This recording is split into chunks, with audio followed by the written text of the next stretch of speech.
MPS finances are said to be unsustainable into the future. Do you agree? And do you believe that State Superintendent Tony Evers' plan in broad brushes will solve what needs to be done? Well, certainly the devil's always in the details with the plans that are being proposed. I'm of the belief that there is going to have to be a fundamental funding structure change for MPS. Not only MPS, but other large urban systems around America. The present funding formula just doesn't work for us. And as a result of that, I mean, certainly I think I need to be working very closely trying to position ourselves with efficiencies and to be efficient and effective in our operations. But at the end of the day, I'm of the belief that the present funding formulas just will not work. What is it about the formula that is flawed? Well, there are a number of challenges with the formula that presently exist. I think the student appropriation, the fact that when you begin to take a look at funding formulas, you're actually saying that all children are basically needs are the same. And when you begin to look at districts like Milwaukee, where the preponderance of many of our kids who come from all throughout the community, I mean, we have everybody. We have all the special needs students. We have all the youngsters who that are exceptional in many, many ways. And to make the accommodations for those young people, it takes a different degree of funding. So as we continue to move forward, I think there's going to have to be some thought around value-added approaches to looking at how do we fund youngsters. And then basically on the revenue side, how do we bring revenues to the table that will allow us to, I think, meet the needs of all our community. When you say revenues, you're talking beyond the tax levy? Beyond the tax levy. What kind of revenue? Many school districts, many states basically allow for opportunities to actually kind of level the scale, so to speak, and bring additional resources. In Pennsylvania, very similar, and probably my biggest comparison for me is in Philadelphia. I mean, which kind of the dynamics kind of lay out very similar to Milwaukee. You got one large urban school district, and the rest of the city being relatively, rest of the state being relatively rural and not as developed as Philadelphia. We were able to receive special earmarks to allow us to position ourselves to continue the programs that I think are necessary for many of our children to be successful. Okay. Some legislators say money isn't MPS's problem, that at $1.3 billion, that should be enough. What do you say to that? I would say that money is part of a more complex problem. I think money is just one aspect. It's never one thing. I think we have a responsibility to be good stewards of the dollars. I think we have a responsibility to look for the cost effectiveness of the dollars, return on the investment, to begin to think in terms of how can we position ourselves for sustainability. I mean, we're challenged with a number of things, a number of facilities that are not operating at optimal levels. We're challenged with the fact of increasing costs around food and transportation and things of that nature. It's just the life in which we live. So I think certainly money is one, but I think I would be remiss and be very short-sighted if I was not looking at other ways in which begin to create efficiencies for the organization. And those are things that we're looking at right now. Tell me your assessment. I know it's early. Tell me your assessment of the state of the relationship between the teachers' union and the administration. It is early, but I would say that from my first day, I illustrate how important it was to me. The unions and I were sitting and talking, and at the end of the day, I mean, this is a collaboration, and so as I move forward, I would like to suggest that I think we're going to be positioned to begin a stronger level of more dialogue than ever. I think we're going to be positioned to understand the urgency that basically plagues us as a school district. You don't have to look far. Our kids, our young people have not had the performance levels that I think the unions want or nor the district. And at the end of the day, I think our goals are relatively the same. I really do. I think that sometimes we struggle with the methodology as to how we get there. But at the end of the day, I believe we are wanting the same things. But I'm optimistic about the initial talks we've had. They were very, very candid. I mean, right now they're struggling with with layoffs. and rightfully so. And and I'm struggling with layoff. We're looking for a greater return on the investment with less investment, which becomes very problematic for us.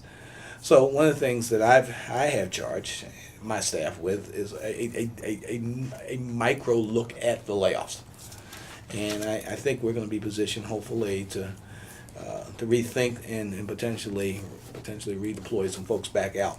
But as a result of that, I think those open, candid conversations are going to be the thing that allows us to move forward and do some good work together. When you say a micro look at the I've asked my layoffs, folks to go in and basically, because here's the challenge, and I need, for my own benefit, I need to deepen my understanding of that. So we're looking at that, and we're and with the lack of a lot of things such as position controls and a lot of things that would be normally in place in many school districts are not in place here. So as a result of that, we're going back and we're rechecking and taking a look and looking deeper and trying to, one, mitigate confusion, because one of the things the union said to me, let me understand it. So before I can let them understand, I needed to understand it, even though it happened prior to me. So we're deepening my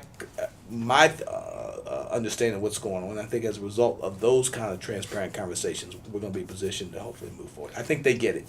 what we've understood is that the health benefits have been a major cost for the district, and 75 or 70 cents of every dollar spent. I've heard it's as much as $1. Yeah. Total, fully burdened, I've heard as much as $1. That's absurd, whereas most corporations are anywhere between 20 and 30%.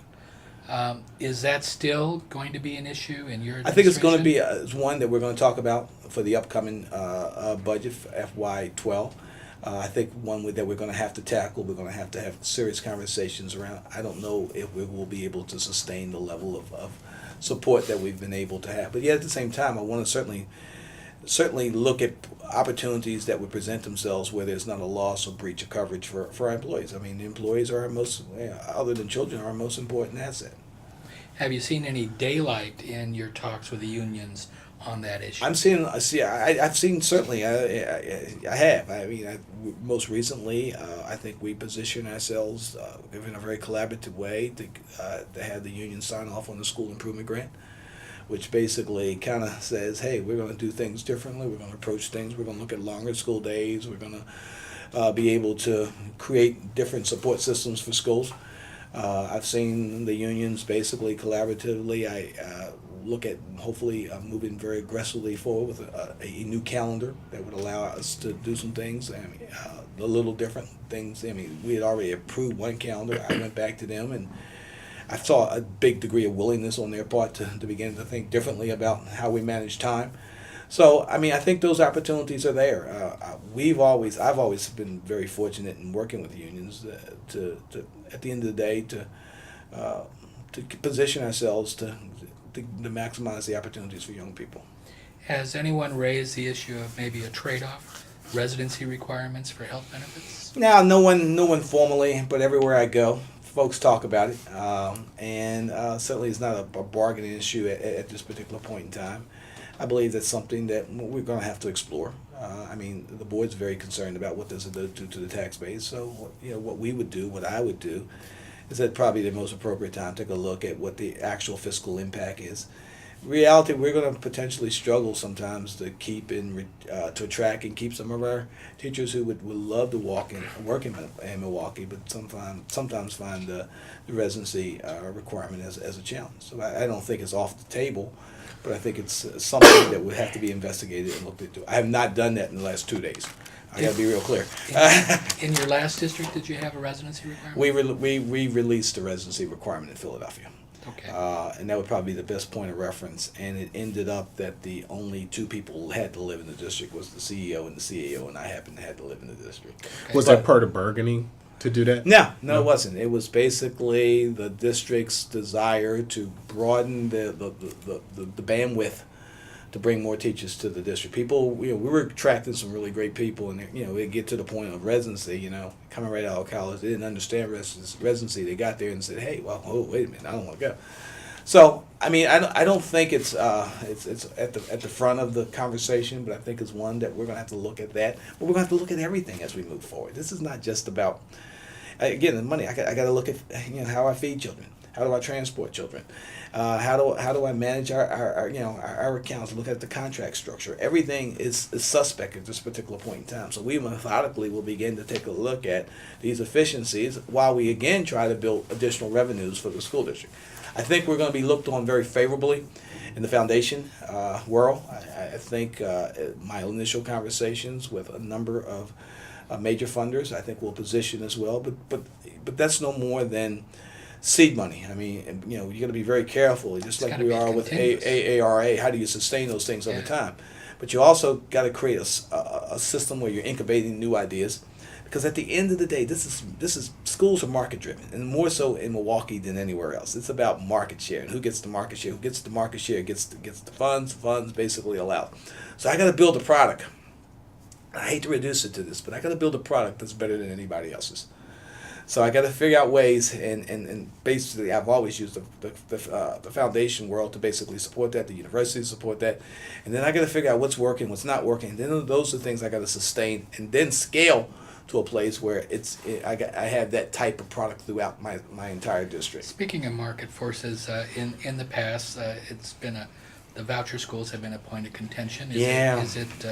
Is it going to continue to be? I think it's not vouchers. I think it's the funding of vouchers is the contention, and I think it's the accountability of vouchers. You don't have to look far. I think there's a couple longitudinal studies done that spoke to the fact that many of the youngsters basically who's opted for the vouchers, basically their results are not significantly different. Right. In many cases, less than youngsters in Milwaukee Public Schools. So the true work there is not so much around the vouchers. It's certainly around the vouchers, and we welcome that opportunity to begin to look at different ways in which that could be funded.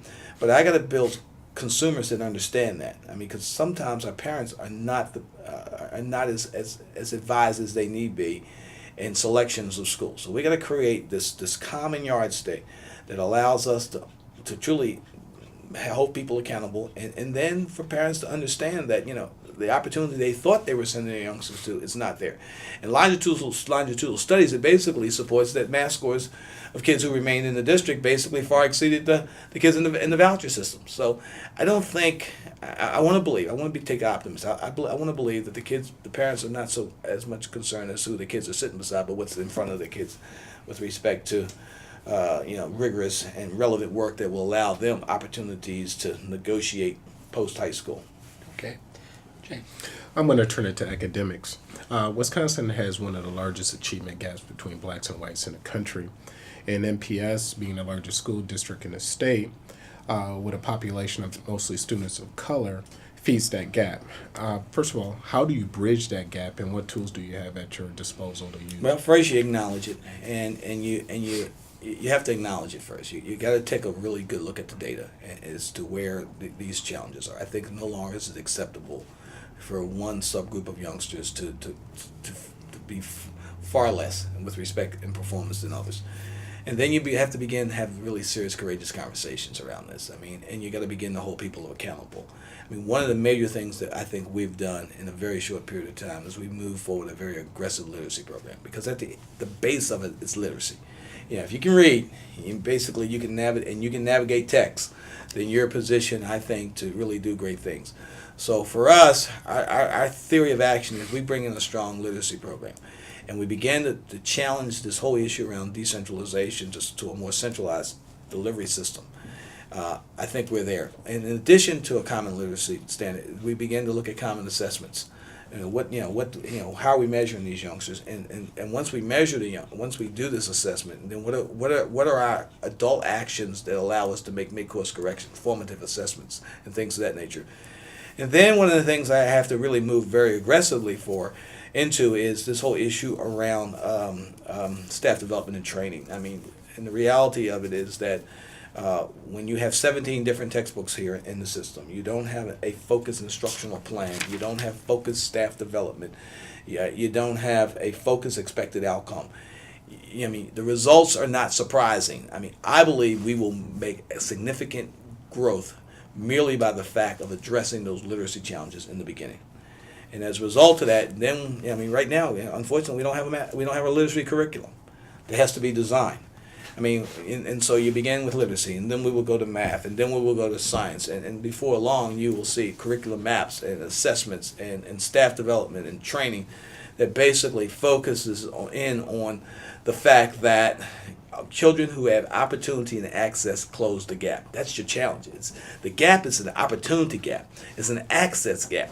So if I'm not getting access to the stuff that counts, then how do you expect me to compete at high levels? So what I got to do is be certain that kids get opportunities for access and opportunities to participate. And when you begin to do this core stuff, and which I believe in, which we did in Philadelphia, that ensures that every youngster basically gets an opportunity to be exposed to the rich, invigorating curricula, which I think will begin to close the gap. But there's a training component too, which I don't want to leave out. Our children are coming very, very challenged, and many of the youngsters don't have the early childhood experiences that I think position young people to mitigate the gap. If you look at young people, you look what's done in early childhood across this country, the places who have early childhood programs are the places that have mitigated the gap. And as a result, what happens is when kids start behind, it's hard to catch up, and they get discouraged. Is Milwaukee deficient in early childhood I would say education? certainly Milwaukee is in a position that they have not been as aggressive as we would hope. It would be my goal that every young person from the age of 3 on would be in a quality education program, whether it's a Head Start program with us, whether it's some type of community childcare, but every youngster is involved in quality early childhood education. And that ensures that kids get off to a really good, even start. I believe that's the focus, and that we will basically be utilizing, and then creating accommodations for youngsters throughout. It's like going to the doctors, and you go to the doctors, and we have this core curriculum, and everybody's getting access, but there will still be those who will not benefit. And then you have structured interventions. I'm a doctor, and I got a cold. I'm going to get some penicillin off the shelf. I'm going to get some tetracycline off the shelf, or some other kind of psyllin. But helping teachers understand the dynamics of when basically to use interventions. So we have to recraft our teaching force to basically allow them to make those day-to-day instructional decisions that need to be made. And I'm of the belief those are the things that mitigate the gap. There are not programs that mitigate the gap. They don't work.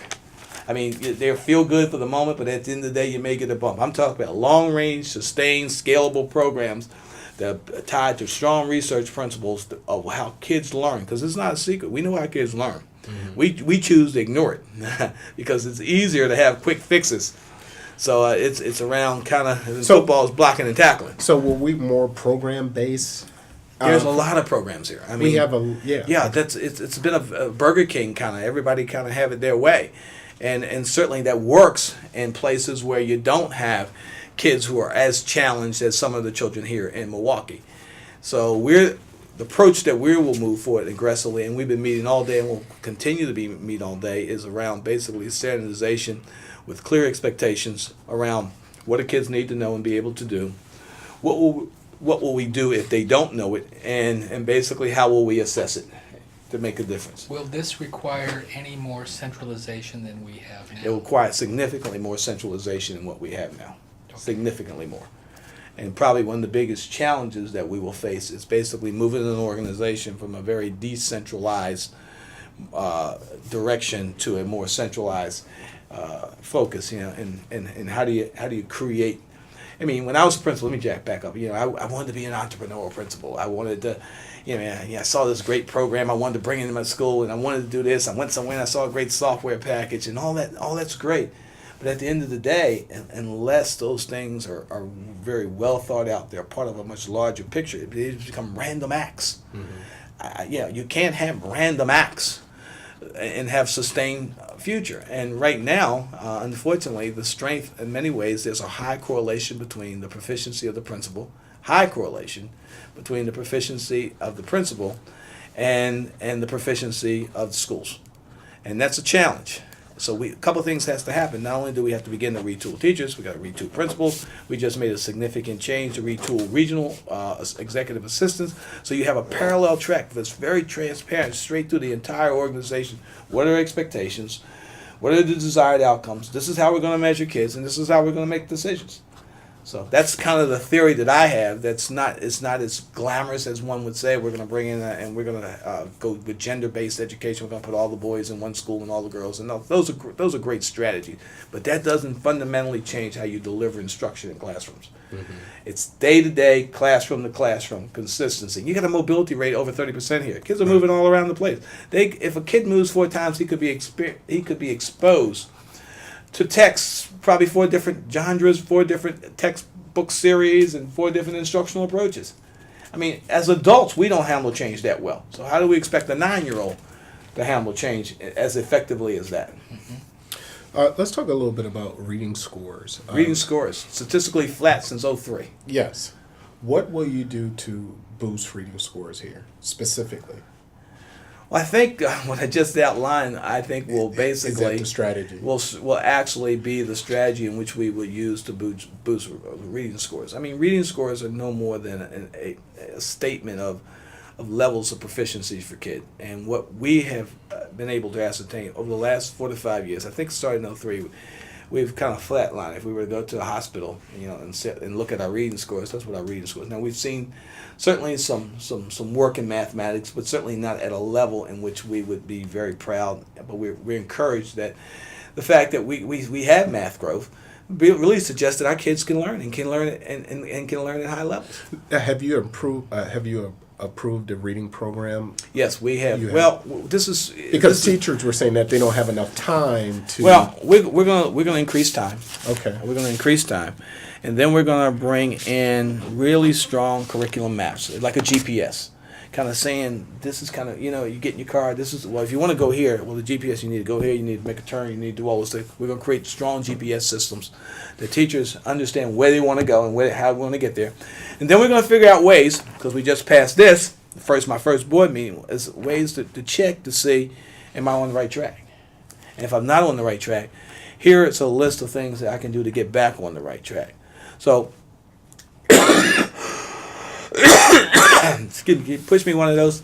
So, with that, and then we're going to train folk, thank you, sir, all along the way. I mean, one of the challenges that I'll be talking with the unions about is that a lot of our training is optional. Well, guess what? It can't be optional. Mm-hmm. So those are the conversations that you begin to hopefully be moved from a union management perspective to more of a professional learning community, and that's what we hope to transition our thinking and our approach to. Yeah, that's a good point. I was going to bring up the training optional part too. Yeah, I mean that has to be union negotiated. It has to be union negotiated, but at the end of the day, I mean, I'm going to appeal. I mean, to the professionalism of our teaching staff. I mean, it's not that they're coming in for free. I mean, but I got to appeal to. But part of the challenge is that we haven't been. I mean, this is a new day for folk. I mean, this is totally new. So, as much as I want to ratchet it up, I got to understand that I may not get the 100% market penetration I want with my teachers this year. But then I got to think more creatively. Well, we got summer. Now we got to begin to leverage technology. Begin to look at webcams and iPods and all the other tools to begin to look at ways in which to create this learning community and get teachers trained to move forward. So let's talk about the loss of teachers and what impact that will have in a classroom. Devastating. Class size goes up. I mean, at the end of the day, I'd rather throw all the textbooks away and have quality teachers in classrooms at a good ratio. I mean, the work has been real clear. When you get class size to a point where you can individualize and you can make accommodations for young people, that's when you see optimal learning. What it does, it lessens the teacher decisions that have to be made during the day. So it has a devastating. Now, teachers and principals have done a pretty good job. And as an organization, we've got to be careful of this. We've tried to keep as much of that away from classrooms as we can. I mean, that's what principals do. That's how principals think. Well, I'll get rid of a counselor. I'll get rid of an assistant principal. I'll move this person. I'll move that person. But those things have an effect too. I mean, we're at the place now where it's going to start to hurt. I mean, you can trim back, but pretty soon you start to hit the bone. Well, guess what? We're bumping up against the bone. Well, and as a result, it's threatening to get even worse if nothing is done. No question. By December. So no question. And so as a result of that, we'll begin to spend a considerable amount of time as the the efficiencies that we can deal with. I mean, I got to make some hard decisions, and the board's going to have to make some hard decisions with the fact some say we have 20,000 extra seats here. Some say 40,000. We got to make some decisions about that stuff. There's an upkeep for those buildings. Some would say that our cost to how we feed children, everything has to be looked at and in a very methodical way. Including closing schools? Including closing schools. You have to. I mean, do you think that GM wanted to close Pontiac dealerships? Do you think they wanted to close Oldsmobile? Do you think, it's just, we living in a different time. People say, I want to prepare the school district for this as the new paradigm. And I don't believe it's going to spring back. I don't believe the good old days where money just kind of rolls in. It's weird. And so some would say it's downsizing, some would say it's right-sizing. I would say it's basically a new paradigm in which if we're going to be competitive as a school organization, that we better get ready for, embrace for. And we better look at every aspect of our operation to be certain that it's highly effective and efficient. One thing that I would like to bring up is tying teachers' pay to performance, especially in a time of losing teachers. How do you feel about that? Well, depending on who you read, and most people will tell you that it basically doesn't do a whole lot for performance of students. I really like the North Carolina model, which appears to have done a really great job, is where you begin to take a look at performance for schools as a unit. And beginning, for example, in North Carolina, if a school did very, very well, everybody in the school received some type of compensation for the support. I think if there's going to be pay for performance, it will be starting our office here in Milwaukee Public Schools. I believe accountability, we've done this thing wrong. We've said accountability starts with teachers. I disagree. Accountability starts with the board. It starts with the superintendent. It starts with the superintendent's staff, and that's the level of accountability that we need to put forward.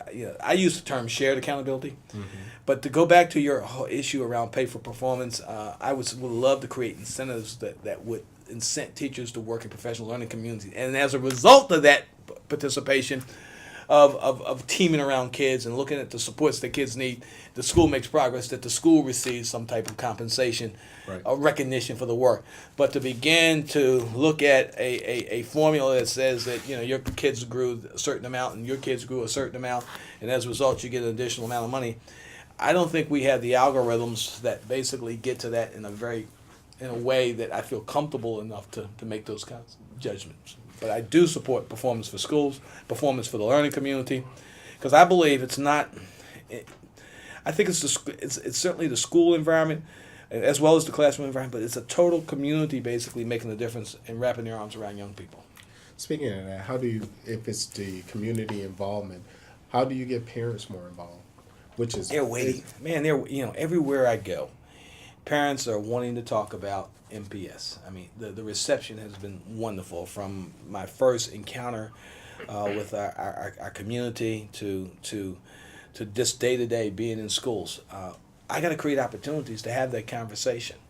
I got to create venues so parents can be engaged. I got to create venues to teach parents how to help their children. I got to create venues to teach parents how do you work collaboratively with classroom teachers. I got to teach venues of how do you advocate for your child. I mean, those are the kinds of workshops that will come out of our office that basically support. In the redesign of my of my central office senior team, it has five. I call them spokes.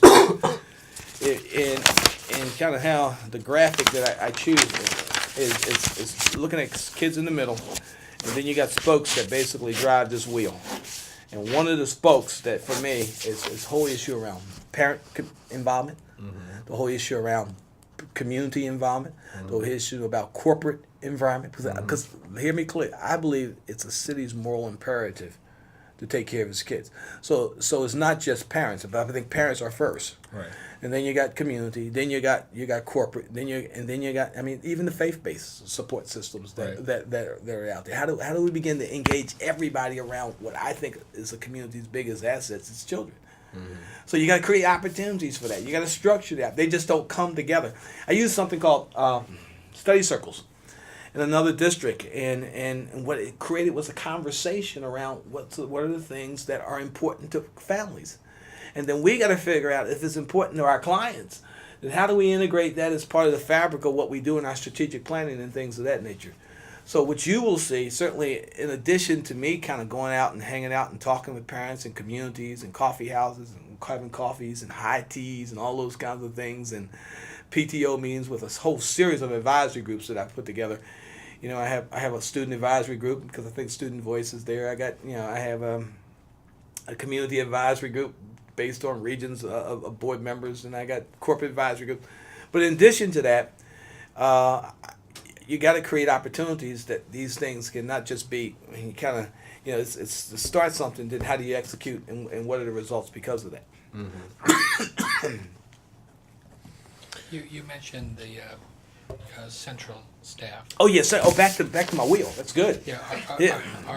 Are you satisfied with the ratio between central office and non-central office? That's an interesting question. No one's ever asked me that. Do we have too many people in Oh central no, office? no, not at all. Not at all. Most recent look back would suggest that when you do comparisons of other school districts, we're very, very lean. I worry about can we provide the external capacity that they need to be successful. I just brought the whole faculty together. I brought this whole building together about an hour ago. Didn't know you were coming. It's been great for you to see. Great for the camera. Cut that part out, sir.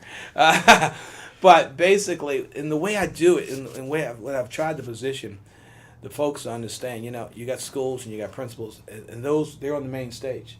But behind the main stage are a whole bunch of people that create the infrastructure for them to be successful. I worry about the infrastructure that I have here to allow me to do the work that's necessary on the main stage. Support staff. The support staff. And there comes a place in time where and that's where the hits have been taken, that you can only continue to ask people to do more for less, and at some point in time you begin to lose people. So we came together. Certainly, I used the opportunity to meet folks, but to really get a clear message out, kind of who our clients are, okay, what our fundamental business plan is how are we going to support our clients, but also to encourage them that without you, I mean, let's take some of these people in the background, operations office, imagine the buildings just don't get heated, grass just doesn't get cut.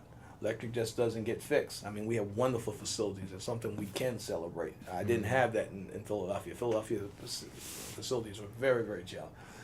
You got textbooks. Something as simple as how do you get the textbooks in, stamp, process, and out. I mean, you got to have backroom facilities, school supplies. Mm-hmm. I mean, all those kinds of things need support systems behind them that people take for granted that I understand make the difference in a successful rollout of an initiative.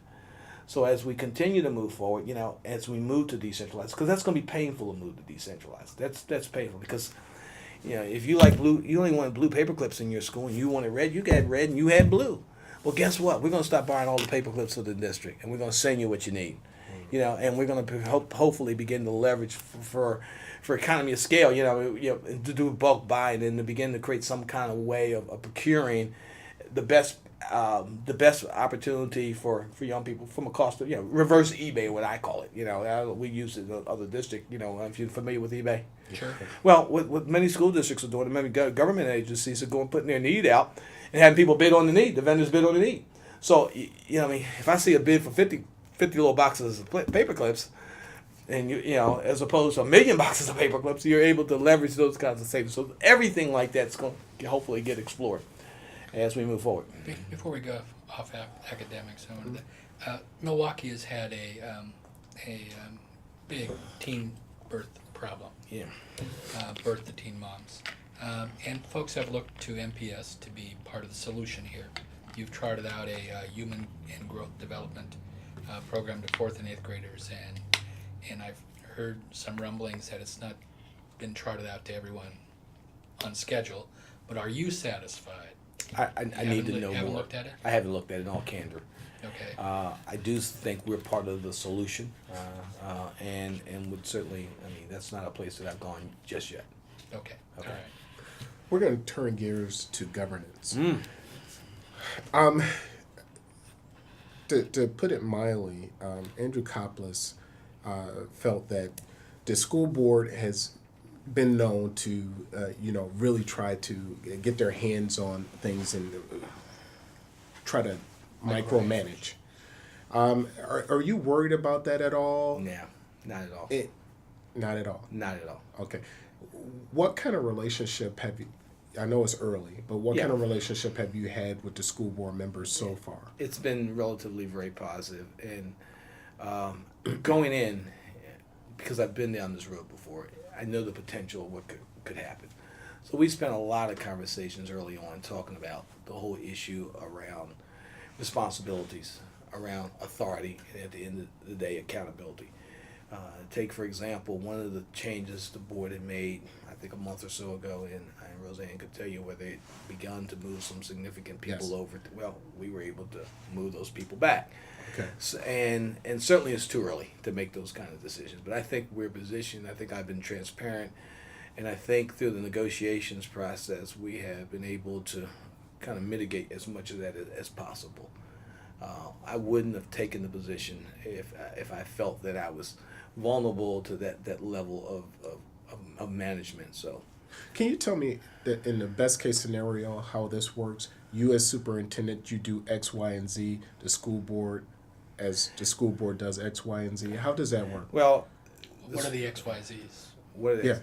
If you were to, and I'm sure you have, if you were to go to my contract, you would basically lay out kind of what roles, responsibilities, and I think we got all the way up to the letter S, which basically speaks to kind of what my roles and responsibilities are. In all, the board basically is responsible for governance, policy change, review, and things of that nature. And one of their big issues is challenge. Well, not challenge, but one of their big roles is to hire and evaluate the superintendent. The day-to-day operations of schools basically is ours. And as a result of that, I think we're positioned to do that, and I won't give that one away. I will hold on to that one to the end. Okay. So I'm not, it's too early to tell. I mean, I've had 3 votes, and all of them gone 7-2 and 8-1, 9-0. I think the board plays a very strong role because they're part of the community. They understand the bandwidth, they understand the challenges of the community, and I think they certainly provide that kind of direction. But at the end of the day, the day-to-day operations, selection of personnel, selection of strategic direction, all those kind of things, I see as my responsibility. Now, you mentioned votes, and that's what it comes down to. Sometimes it does, yeah. Yeah, sometimes it does. You worked in both systems, a system where you have a school board and a mayoral-run system. Which one do you prefer? I worked in both. It depends on the board. I work for the governor. I work for the governor of Pennsylvania, and it was pretty much. Let me tell you the drawback of that was that I didn't have the sensors and filters that I think would have certainly served me well, even though they probably could have been perceived as more cumbersome. That allowed me to hear the voice of the community in the government in the governor's run system. It was pretty much kind of the governor. Here's the ball, go. Check in if you need something. Here, basically, I think the challenges will be around time. I think we'll get to the same place, but I think it'll take more time to get to beginning to build. Not only do I have to. I had one person to build and deepen the understanding with. Was one individual, which was the Secretary of Education. That was his receiver. Here I got to build that kind of understanding and communication with non-individual board members. So I think the variable will be time. Okay. There has a final question, or maybe you have other questions. I'd love more. The community has been impatient, including this editorial board, with the progress in MPS. How patient should people be with a new superintendent? I think not patient at all. I don't want to buy. I want to be held accountable. I want to move with a sense of urgency. What happens with patience is sometimes you become complacent and you don't move forward. So I'm not asking for a buy on this week's game. I'm asking to play the game from day one. And so they should expect to see immediate changes. they should expect to see an immediate some results. I think they should expect to hold me accountable, and at the end of the day, I think I'll be able, along with a lot of good key people here, deliver them a really good, strong school district. Okay. Yeah. Do you have any other questions, James? I think that's it. Dr. Thornton, thank you very much. Okay. You've been very, very generous with your time. Well, next time send me the questions, I'll give you better answers. You did just fine. You Thank did you. fine. It's good seeing you. Appreciate it. It's good seeing you. Thank All you. right, good, good. And if I need to tell you about my. Well, no, I'll tell you about my wheel next time. okay. Yeah, I'll tell you about my wheel next time. Well, you know, the offer was always on the table with Op-ed. Mr. A. Op-ed, if you need it, if you see something you want to opine on, but accessibility too. If you want to call James, you want to call me. Sounds good. Let me have both of these. Yeah. One. You, I only have one. Roseanne certainly knows that how to mine? get us. No. You're welcome anytime. Okay. Okay. Well, we will use the op-ed more frequently than you will imagine. Okay. I mean, the big challenge I have right now is I got to move the district. You know, we're turning the Titanic around. Yeah. And we're going from a place where folks have had a lot of educational freedom, which is a good thing, and I'm not but I don't believe systemically I can bring the district to where it needs to be with everybody kind of doing this. And so